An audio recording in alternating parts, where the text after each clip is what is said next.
各位同學你好，我係勇氣族嘅天氣寵兒小英雄正直。當我主人創作我嘅時候，做咗金屬造型嘅身體，夠堅固，代表正直嘅特質，堅守正確嘅信念，唔會輕易動搖。而我手上嘅螺旋槳，代表行動力，正直唔係淨係講，而係要用行動去實現。我頭頂嘅紅色小蘑菇係一個信號燈，正正就係代表立場鮮明，提醒自己要保持正直嘅內心。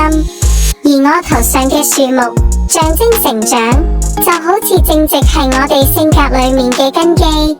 最緊要更係我身上刻上咗正直兩個字，時刻提醒，永不忘記。正直係堅守原則，言行一致，勇於承擔責任。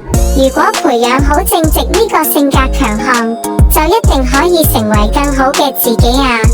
多謝我嘅創作者宇村嘅小勇者同學將我正直嘅性格強項展現到出嚟，大家繼續努力，為蛋蛋嘅進化而努力啊！各位同學你好，我係勇氣族嘅天氣寵兒小英雄勇敢。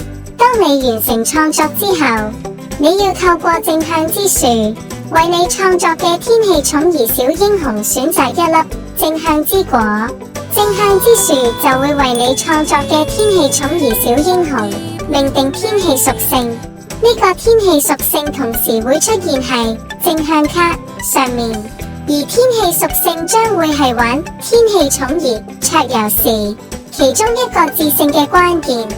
大家繼續努力為蛋蛋嘅進化而努力啊！之後再為天氣寵兒命定天氣屬性啦〜